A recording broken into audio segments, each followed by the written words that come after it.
Hello, I'm Patrick Jameson, and in this video, I'm going to show you the finishing touches on the CGI Sparta single hung 4100 series.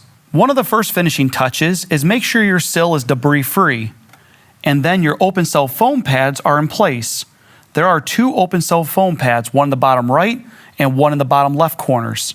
They should be adhered to the sill up against the jamb. I'm now ready to apply the appropriate sealant to the exterior perimeter of the frame. The last step is to insert the screen into the frame. I'll begin by setting the top of the screen into the meeting rail, swinging the bottom, and snapping it into place. To recap, I've now shown you the finishing touches on the CGI Sparta single hung 4100 series. In the next video, I'm going to show you the services on how to remove the sash and replace the balances.